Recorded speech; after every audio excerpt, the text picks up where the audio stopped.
This is Teach Your Way with BenQ, where educators find ideas that work. Let's get started. Hello and welcome to the Teach Your Way podcast with BenQ. Thank you for joining us today. My name is Lauren and I am the Customer Success Lead with BenQ. This episode, while it's great to listen to all the features we're going to discuss today, this is a great one to have your board nearby so you can follow along. Today we are here at FETC and we're wrapping up the week, and we're ending here with Andrew from MagicSchool. He's going to show us some of the excellent features of how MagicSchool and the BenQ are a perfect pairing. Welcome, Andrew. Can you give us a little introduction and talk to us about MagicSchool? Absolutely. So MagicSchool is the leading AI platform for teachers worldwide. Basically what we've done is we've taken all the large language models that you might be familiar with and we've packaged them for educators. So we have a large array, I can show you, of tools that are designed for teachers to help you create content, enhance your instruction very quickly and save you time. We also have a student side as well that we'll show you here in just a little bit, that you can have your students interact with chatbots and deepen their learning and understanding as well. Perfect. Yeah. Thank you so much. So one of the things with BenQ is we really want our teachers interacting with the boards, and we also want our students interacting with the boards. Will you show us one of the tools that a teacher can use to quickly create some content? Absolutely. So before I jump into that, I want to show you, because I know there's a lot of tools here and it can be a little bit overwhelming, especially if you're jumping up to the BenQ and you're like, oh, where do I start?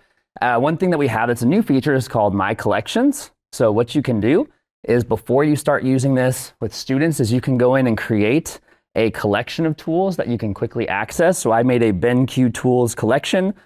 And so these are tools that I might quickly access here now on the BenQ instead of having to filter through all those tools every single time. So I just wanted to touch on that before I show you these other features.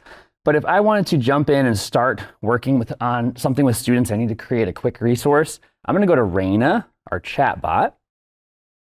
And here, I'm going to show you how I can quickly create an activity that we could do right here on the BenQ. And then I think you're going to show how to actually interact with it. So I'm going to actually use the voice to text. So I'm going to use the microphone that I believe is built in right down here conveniently, which is fantastic. And I'm going to ask Raina to create a resource for us to use in a math class. So I'm going to use let me go ahead and allow that. There we go. Perfect. Okay. Raina, will you please create 5 example blank coordinate grids for my students to mark specific points on? And will you also give the specific points you want students to mark? And now we play the little waiting game. All right, looks good. All right, so Raina's gonna create those coordinate grids. It could take a minute because it's rendering and creating images. There we go. So on the fly, a teacher could quickly create this whole group activity, or this could become a station activity. So once those images are created, I'm going to let you show what you can do with that. So firstly, you were spot on. This is excellent, being able to quickly talk to the board to grab that content. And our microphones are down here on the front of the panel. They are voice enhancing microphones as well. So whether it's teachers or students coming up to the board when this might be a station activity, being able to quickly access those microphones. But also the fact that this created content so quickly and easily, it makes it so that teachers can pair this really easily with a resource that's already on the board. So I'm actually going to scroll through and we'll look for one of these coordinate grids that we can drop into our whiteboard. So I can come in here and I can actually use our floating assistant, our floating tool. It's the little pencil icon that usually defaults to the lower left of the board. So when I tap on that floating tool, it's going to give us some additional resources. So now I can use the pen, and this would be a great opportunity to model some resources here. But if I've already got some previous work, I can tap on the marker. I can model for students what I want this to look like. And then when I'm ready for my students to come up, I can quickly grab a screenshot of this activity, and I can now resize it quickly with my fingers. I can make sure to grab everything I need, and now I can send it directly into EasyWrite. And so now this lives in EasyWrite. I can also copy and paste this. So if I have a previous activity here, I can come in here. I can now easily paste and move it around for different pages. This is especially helpful when I want to have multiple versions. So if I want to have multiple students come up to the board, I'm not limited to one option. I can actually grab another one. And now I can have 2 students up here writing at the same time. Not only that, teachers can easily pop in here and duplicate pages. So now they have multiple versions. They don't have to go and recreate that content every time. They can quickly just go from page to page, duplicate the work, and they can have different groups of students come up to the board. So I feel like those tools pair really well with the MagicSchool app. Yeah, absolutely. And it's not just, math images, graphs. You can do different shapes. You can do all kinds of things with geometry. But you can also create any type of resource for like your language arts teachers as well. If you just wanted to create some quick sentences, to do some quick grammar work on the board instantly based on your students' interests, you could have sentences created right away that are based on Minecraft, for example. And then you could have students come up to the board and make corrections to maybe some improperly written sentences as well. So all kinds of opportunities that you can create to throw up here on the board. So thank you so much for sharing such a quick way for teachers to create content to then use with their whole class, with their small groups, with individual students. So can you show us a tool that works great for our students to get up and interact with MagicSchool? Absolutely. So under Magic Student, get there real quick, we have the ability to create what are called student rooms. So these are pre-created rooms where you get to choose which AI tools are dropped in to those rooms and which tools students can interact with. Now for me, one thing that I was a digital learning coach before joining MagicSchool, and one of the troubles that we ran into was, a lot of my younger student teachers or not the teachers themselves, but the teachers who were teaching kindergarten, first grade, like, this isn't for us, right? Like, this is not designed for our kids. And to some extent, it can be trickier for the younger students to interact with these tools, especially kindergarten. However, with BenQ, it makes it really easy to do this as a whole group and have those same interactions, but more teacher-led. So I have a student room that we already created. So if I go to rooms, so we have this one here, called FETC BenQ. And so in this room, I actually just dropped, so this is the teacher dashboard. The student view would look like this. We have this nice feature here called Preview as Student.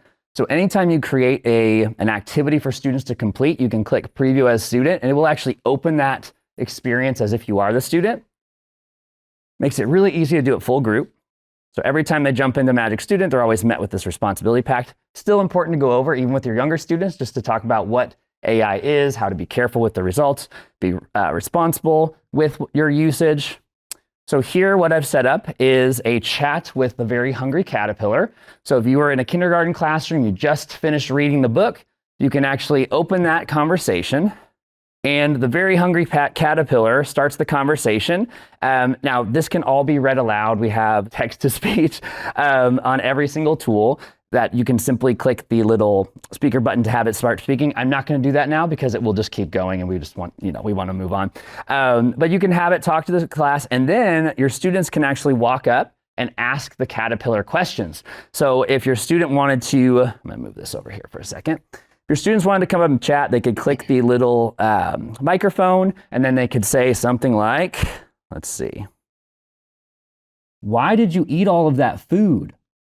And then hit next. And so your students can practice their questioning skills. They can interview the characters from the book. They can go a little bit deeper and beyond the book. Now, there's a couple other things we can do with this that you had mentioned to me, like that we can use the interactive pieces as well. Yeah, so this is so nice for students to be able to just walk up to the board, interact with the character. I feel like it really makes the book and the stories come to life.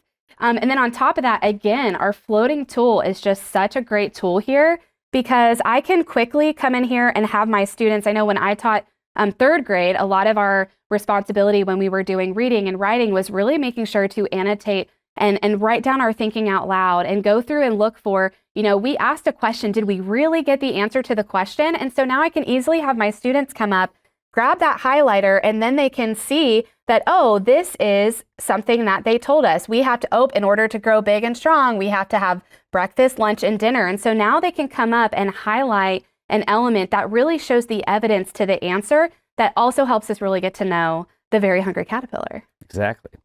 Yeah, it's really neat. And I would say, too, it's a couple other things I'd point out for your students. If they were doing this maybe more instead of a whole group, maybe as a station activity, there's a lot of remember, AI is adaptable. It's very personable, and you can ask it to change, right? So if this was too much for your student to read by themselves, which this was a lot for a kindergartner, and if even with the speech to text can be a lot, or text to speech, they can come up and they can say something like, "Can you shorten this just a little bit, please?"